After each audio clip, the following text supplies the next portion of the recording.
untuk kembali kita dapat mengikuti ibadah pada saat malam ini dalam ibadah pendalaman Alkitab,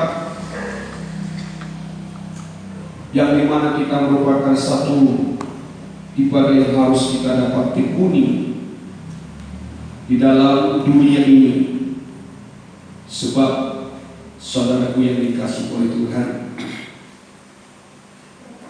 firman Tuhan katakan, latihlah dirimu untuk beribadah.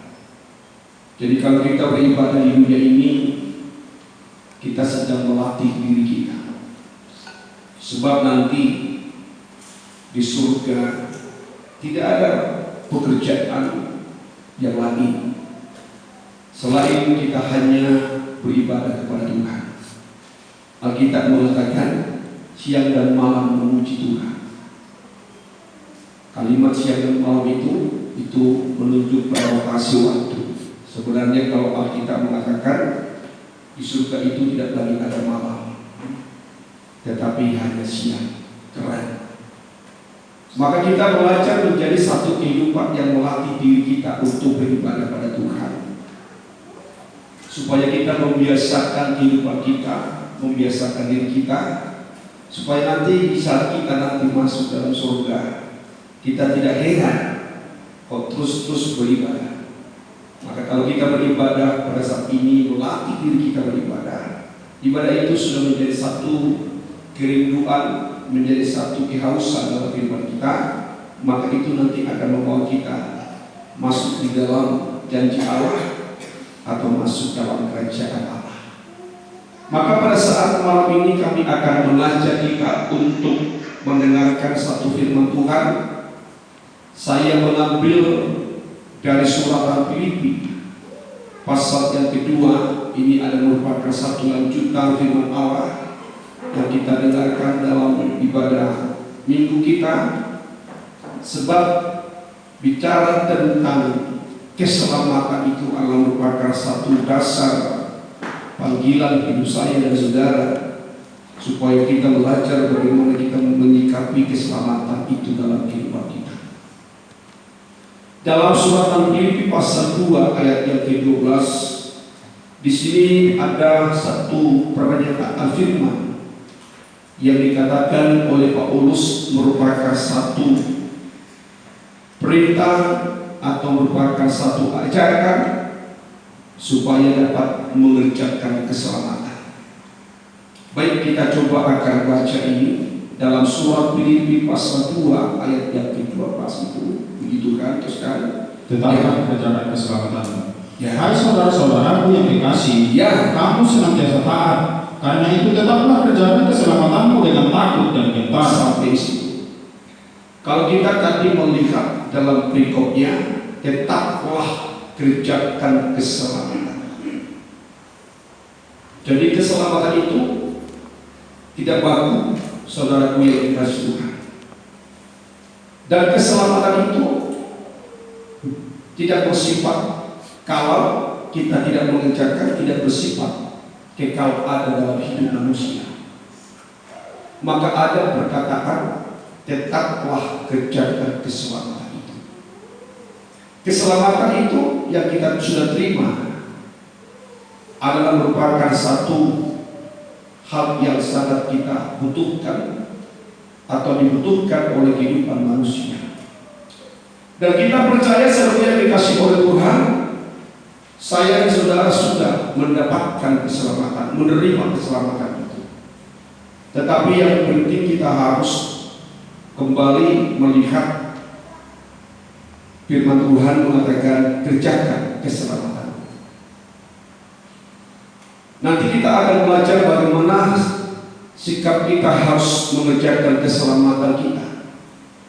Tetapi saya ajak kita lebih dulu untuk melihat, saudaraku yang dikasihi oleh Tuhan, bahwa bagaimana kita mendapatkan keselamatan itu. Dan kita harus nanti melihat bahwa keselamatan yang kita terima ini dikatakan oleh firman Allah adalah merupakan keselamatan yang diberikan dengan cuma-cuma. Tetapi saya mau sampaikan kepada kita bahwa keselamatan itu adalah pemberian atau anugerah. Maka tadi perlu dikerjakan keselamatan, karena keselamatan itu bukan hasil kekuatan kita, atau keselamatan itu bukan merupakan hasil yang kita lakukan sehingga kita mendapatkan keselamatan itu. Nanti kita akan melihat ini supaya nanti kita benar-benar memahami makna keselamatan.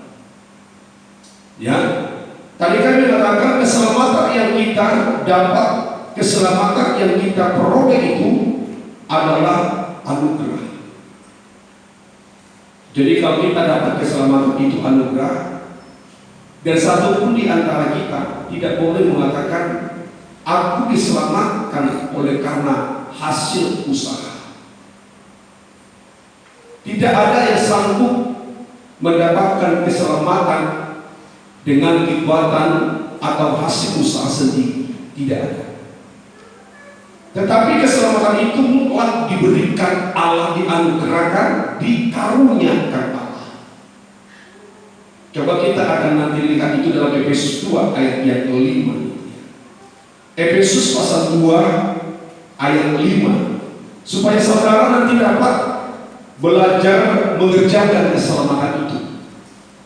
Dan kita tidak boleh nanti menganggap keselamatan itu sudah menjadi satu milik permanen dalam kehidupan manusia. Tetapi kalau kita tidak mengerjakan keselamatan yang kita miliki itu, yang kita sudah dapat terima itu, nanti satu saat keselamatan itu akan hilang. Nah, coba kita lihat di dalam Efesus pasal 2 ayat yang ke-5. Puji nama Tuhan, perhatikan ya. Dalam menghidupkan kita bersama-sama dengan Kristus, Ya. sekalipun kita telah mati oleh kesalahan-kesalahan kita. Sekalipun kita telah mati oleh kesalahan-kesalahan kita, terus kan? Ya. Oleh kasih karunia kamu diselamatkan. Oleh kasih karunia. Perhatikan kalau 5 perkataan Paulus yang mengatakan oleh kasih karunia, oleh anugerah, maka kamu mendapatkan keselamatan itu. Tidak ada pemberian yang terbesar dari segala pemberian selain daripada anugerah. Itu merupakan pemberian yang tertinggi dari segala pemberian. Namanya kasih karunia atau anugerah. Kalau saya bisa mengatakan hanya Allah yang bisa melakukan hal itu, manusia tidak bisa. Anugerah itu hanya dapat diberikan oleh Allah. Walaupun banyak manusia memakai perkataan anugerah, menganugerahkan. Sebenarnya kalau kita bicara tentang anugerah, itu merupakan satu pemberian yang tertinggi.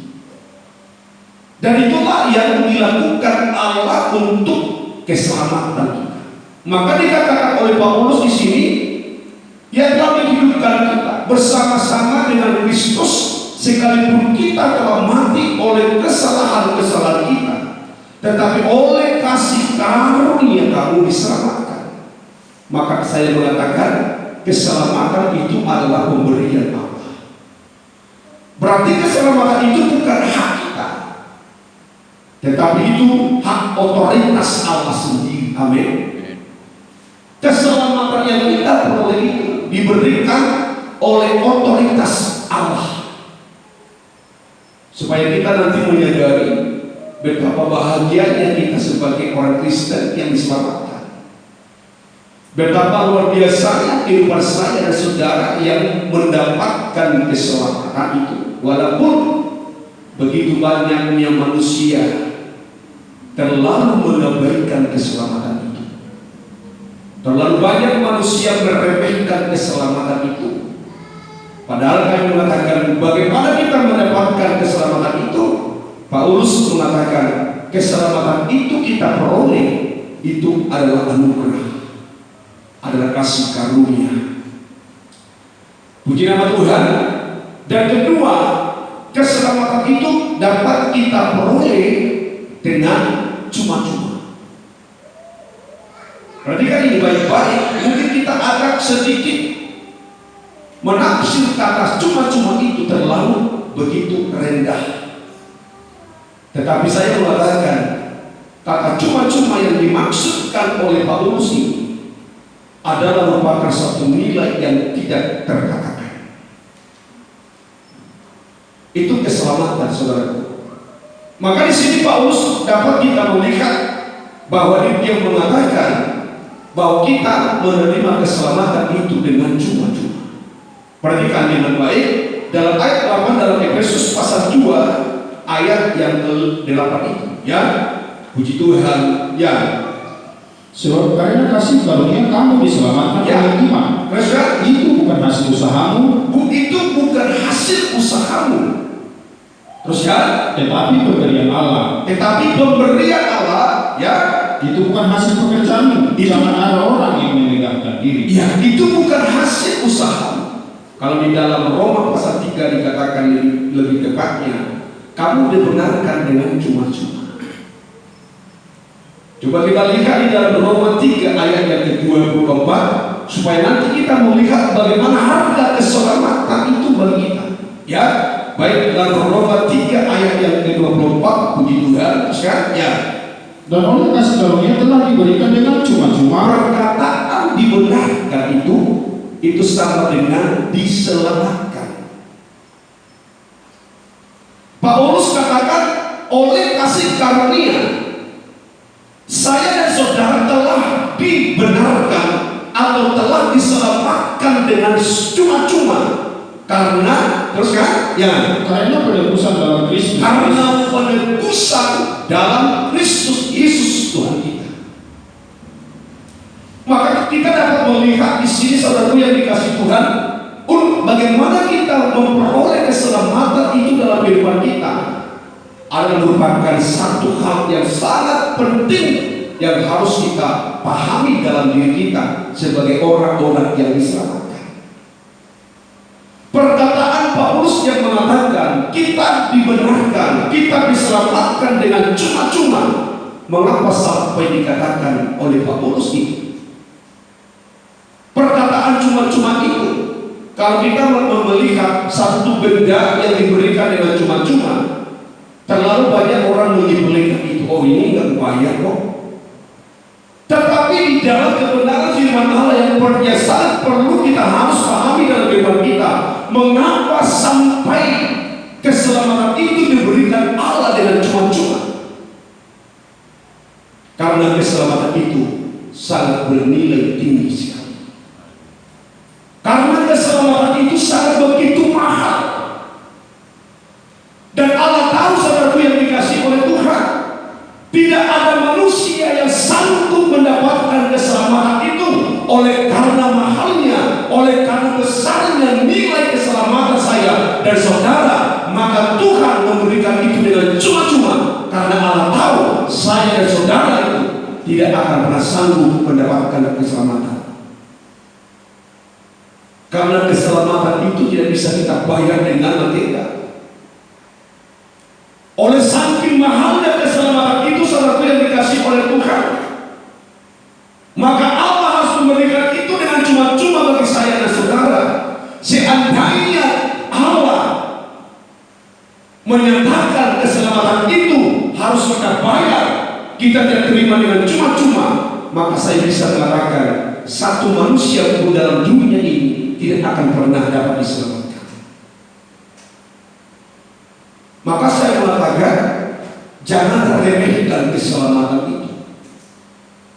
Maka Paulus menekankan tadi kepada sidang jemaat yang dipilih itu, tetap kerjakan keselamatanmu, kerjakanlah keselamatanmu.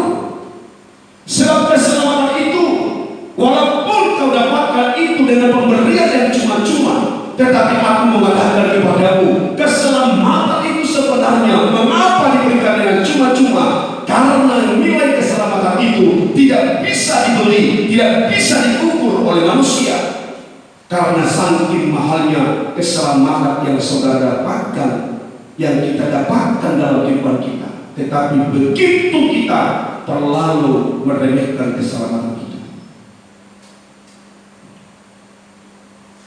Coba kita bayangkan ini, sampai diberikan dengan cuma-cuma. Dapatkah kita membayangkan, saudaraku, betapa luar biasanya anugerah yang kita dapatkan itu dalam kehidupan kita?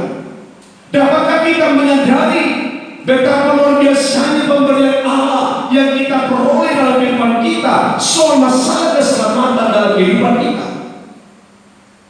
Tetapi saudara dan saya, seringkali kita menganggap begitu kecilnya keselamatan itu, sehingga kita tidak mengerjakan, sehingga kita terlalu begitu menyepelekan karena kita tidak mau mengerjakan keselamatan itu. Maka saya katakan kepada kita ini, keselamatan itu sangat begitu mahal. Apa dikatakan Petrus? Coba kita lihat di dalam 1 Petrus 1 ayat 18 sampai ayat yang ke-19. Kita terlalu begitu menganggap kita sudah beroleh keselamatan. Tetapi aku mau katakan kepada saudara, satu kelak, kalau kita tidak mengerjakan keselamatan kita itu, kita akan sama seperti orang Israel yang terselamatkan tetapi akan binasa. Bukankah orang-orang Israel sudah diselamatkan oleh Tuhan dari perbudakan? Bukankah orang Israel telah diselamatkan oleh Tuhan dari perhambaan? Untuk mereka dibawa masuk kepada tanah perjanjian. Tetapi apa yang terjadi bagi orang Israel? Orang Israel gugur. Keselamatan yang Tuhan berikan itu kepada mereka hilang. Dan inilah yang harus kita jaga. Ini yang harus kita waspadai. Jangan sampai keselamatanmu, jangan sampai keselamatan kita tidak membawa kita kepada janji Allah. Kita tidak mau keselamatan kita hanya kita dapatkan di bumi ini, tetapi keselamatan yang aku peroleh itu akan dapat menghantarkan kita ke Yerusalem baru. Amin. Amin. Maka perlu kita hargai. Paulus sangat begitu menghargai, Rasul Petrus sangat menghargai keselamatan yang Tuhan berikan itu kepada mereka. Maka mereka tuliskan bagaimana harga keselamatan itu dalam hidup mereka. Coba kita lihat dalam 1 Petrus pasal 1 dalam ayat yang ke-18 sampai dalam ayat yang ke-19. Saudaraku yang dikasihi Tuhan, puji Tuhan. Teruskan ya. Sebab kamu tahu bahwa kamu telah ditebus dari cara hidupmu yang sia-sia. Perkataan ditebus tetap akan saya kaitkan bicara tentang keselamatan itu. Pembenaran adalah keselamatan. Penebusan itu juga bicara dengan keselamatan. Paulus berkata, sebab kamu tahu bahwa kamu telah ditebus dengan cara hidupmu yang sia-sia. Terus ya, yang kamu warisi dari nenek moyangmu, terus itu bukan dengan barang yang fana, bukan pula dengan perak atau emas. Paulus, Rasul Petrus itu sangat begitu menyadari betapa harganya, betapa mahalnya keselamatan yang didapatkan dari Allah itu. Maka dia menyampaikan satu perkataan yang sangat begitu indah itu. Maka Rasul Petrus mengatakan bahwa kamu telah ditebus dengan cara hidupmu yang sia-sia, yang telah kau warisi dari nenek moyangmu, bukan dengan nilai perak dan emas. Seandainya dikatakan keselamatan itu bisa dibeli dengan emas dan perak, maka orang miskin dan secara dunia ini tidak akan pernah terselamatkan. Kalau keselamatan itu bisa dibeli dengan perak dan emas, maka semua manusia bisa menilai keselamatannya masing-masing. Kalau orang membeli keselamatannya 1 M, maka harga keselamatannya itu 1 M. Kalau orang membeli keselamatannya dengan 100 M, maka harga nilai keselamatannya 100 M. Tapi Tuhan tidak mau keselamatan saya dan saudara dapat dinilai oleh manusia. Maka Allah berkata, aku memberikan kepadamu, aku mengaruniakan kepadamu, menganugerahkan kebenaran atau penyelamatan itu dengan cuma-cuma, supaya kamu menyadari bahwa kamu tidak sanggup memberikan keselamatan itu. Mari kita menyadari besarnya anugerah yang kita dapat dari Allah. Dan nanti kita melihat sejauh manakah harga keselamatan itu, sejauh manakah nilai keselamatan itu, untuk menjadi satu renungan dalam hati saya dan hati saudara. Supaya apa tadi yang dikatakan Paulus dalam surat Filipi itu, kerjakan keselamatanmu, tetap kerjakan keselamatanmu, supaya keselamatan itu jangan sampai terhilang. Keselamatan itu jangan sampai berlalu dari kehidupan saya dan saudara. Terus kan, dengan barang yang fana, bukan pula dengan perak dan emas. Terus kan, yang melainkan dengan darah yang mahal, melainkan darah yang sangat begitu mahal. Perkataan inilah yang menjadi satu renungan bagi saya dan saudara itu. Perkataan Allah yang mengatakan mahal itu menunjukkan satu nilai yang tidak ternilai.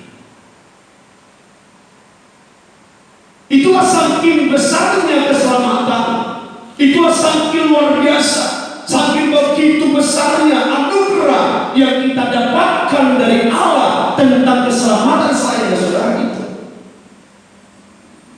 Maka mari kita belajar, saudaraku yang dikasih Tuhan, bagaimana kita harus membuat keselamatan itu menjadi hak penuh bagi saya dan saudara. Bagaimana kita membuat keselamatan itu menjadi satu kekuatan yang luar biasa kita menerima segala janji-janji Allah.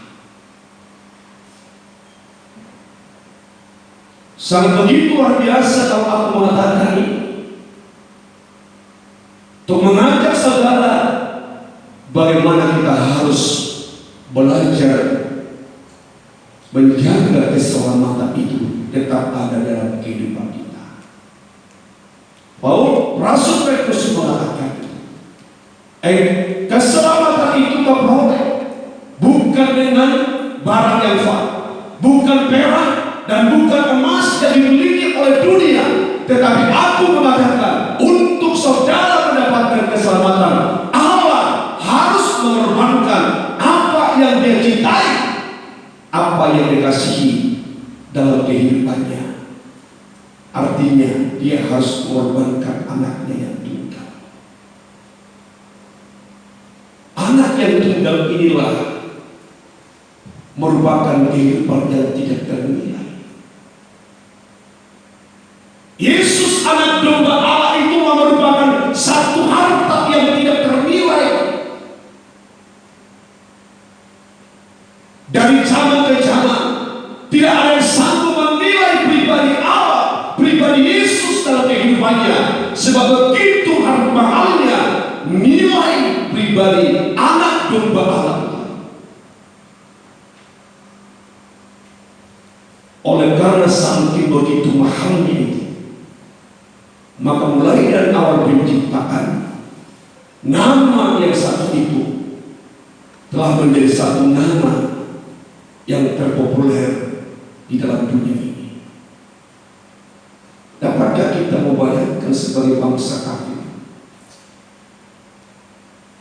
Dapatkah kita melihat betapa harga nilai pribadi anak domba Allah itu?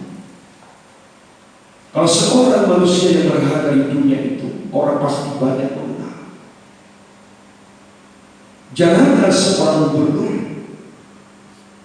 seorang bupati pun sudah sangat berharga bagi mata manusia, apalagi presiden pemimpin dunia. Mengapa dia menjadi orang yang sangat terpopuler? Karena dia seorang pribadi yang sangat bernilai mahal.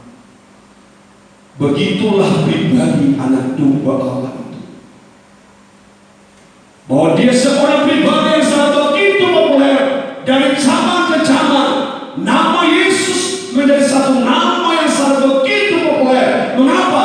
Karena memang pribadinya adalah seorang pribadi yang sangat begitu mahal dan sangat berharga. Tetapi pribadi itulah yang dikorbankan pribadi Allah. Maka dikatakan Rasul Petrus ini,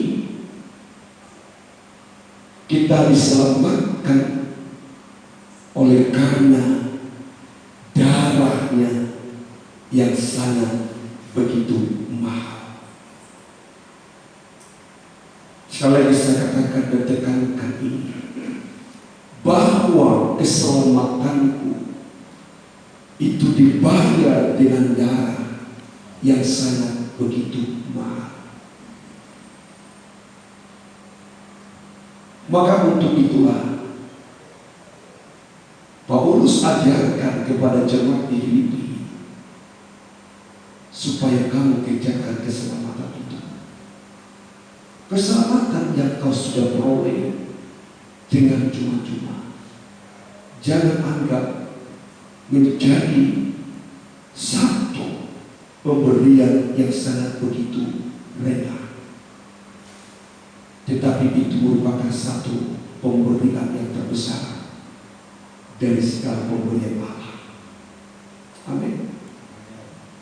Amin. Itu kebanggaan orang Kristen. Dia peroleh keselamatan, bukan harta, bukan emas, bukan perak.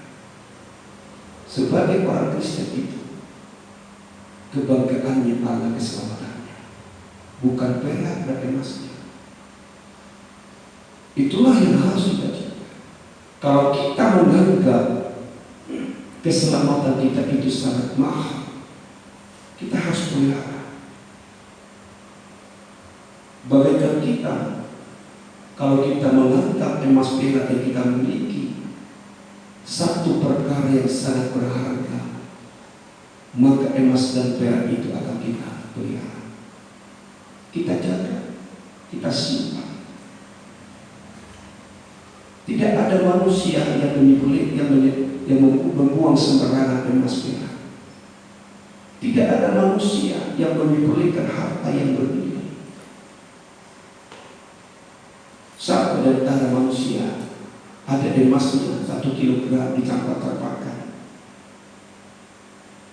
Tetapi manusia dunia kalau memiliki harta yang bernilai, contoh emas, dia akan rawat, dia akan jaga, dia akan buat kotak yang baik. Kalau dia emas murni, emas lembut, dia akan ambil emas itu, dia simpan, taruh kapas atau pusat, simpan di lemari atau pakai. Tidak ada orang yang terlalu menyembelihkan emas itu dalam kehidupannya. Karena apa? Karena dia menganggap itu harta yang sangat berharga.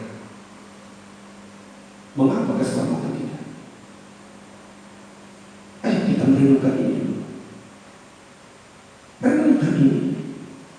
Renungkan. Mengapa keselamatan yang melebihi perak dan emas tidak kita pelihara, tidak kita jaga, tidak kita rawat dalam kehidupan kita? Itulah kebodohan yang harus kita buang. Jangan kita pertahankan kebodohan itu. Saya mengajak jemaat Tuhan di tempat ini, tidak ada yang dapat menjamin kita untuk menerima segala janji Allah itu, dasarnya ada keselamatan kita.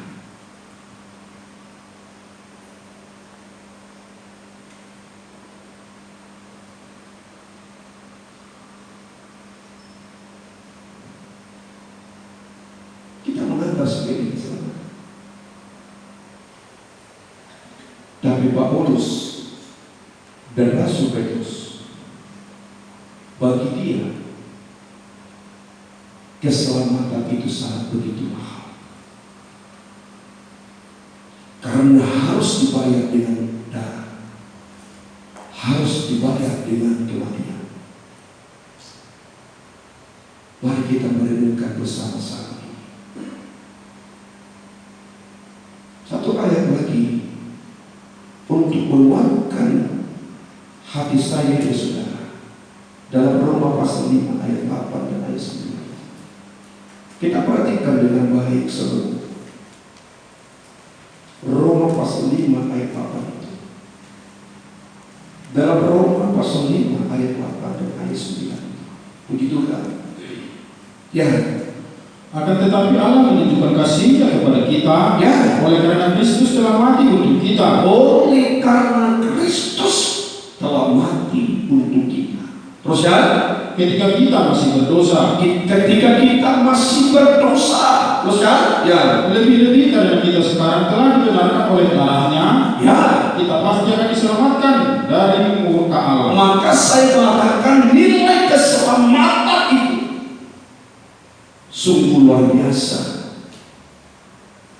Maka kalau keselamatan itu tetap ada dalam hidup saya dan saudara, sesungguhnya kalau aku bisa mengatakan, saudara kehidupan yang sangat berharga.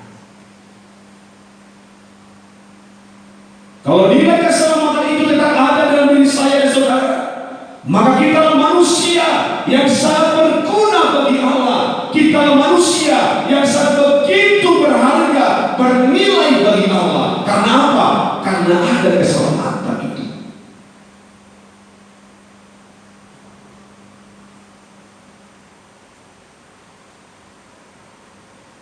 Tetapi kalau keselamatan itu tidak ada dalam diri saya, saudara, sekali lagi saya mau katakan, mau sampaikan ini oleh karena kasih Kristus.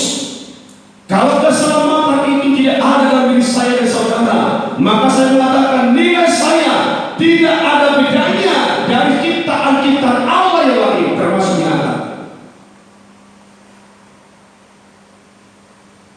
Karena dia diciptakan hanya untuk binasa. Tapi manusia Allah menciptakan bukan untuk dibinasakan, tapi untuk kekekalan.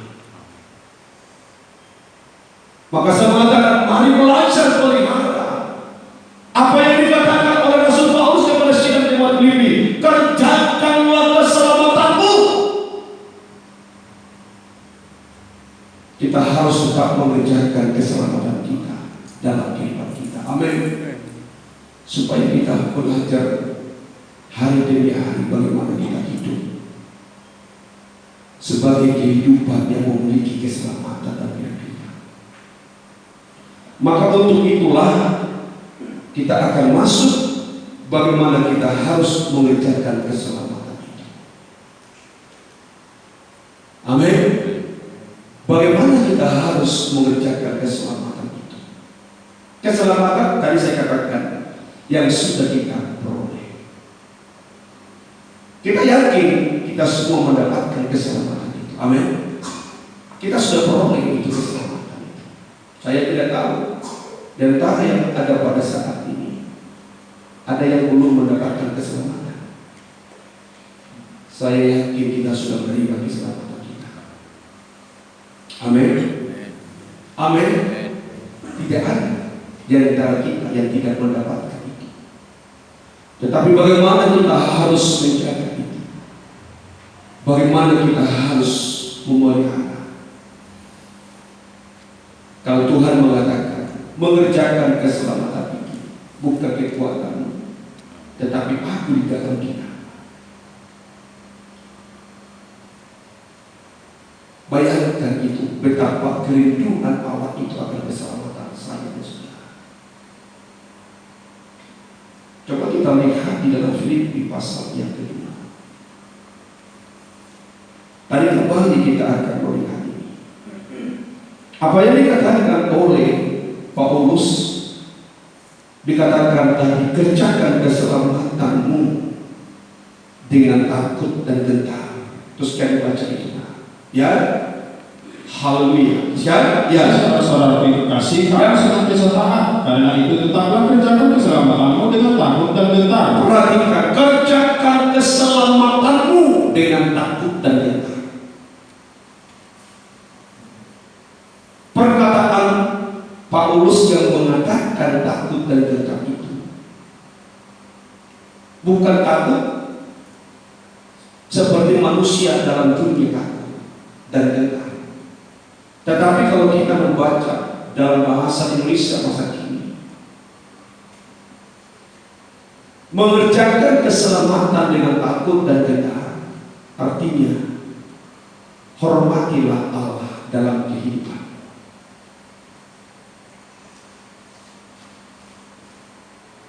Bersikap hormatlah kepada Allah.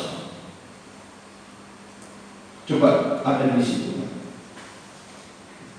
supaya kita lebih berusaha. Sebab itu saudara-saudara yang tercinta, sebagaimana kalian selalu taat kepada saya, pada waktu saya berada di tengah-tengah kalian, maka lebih-lebih sekarang pada waktu berjauhan, hendaklah kalian tetap taat kepada saya, kalian yang sudah diselamatkan oleh Allah. Jadi berusaha terus supaya kesejahteraan menjadi sempurna.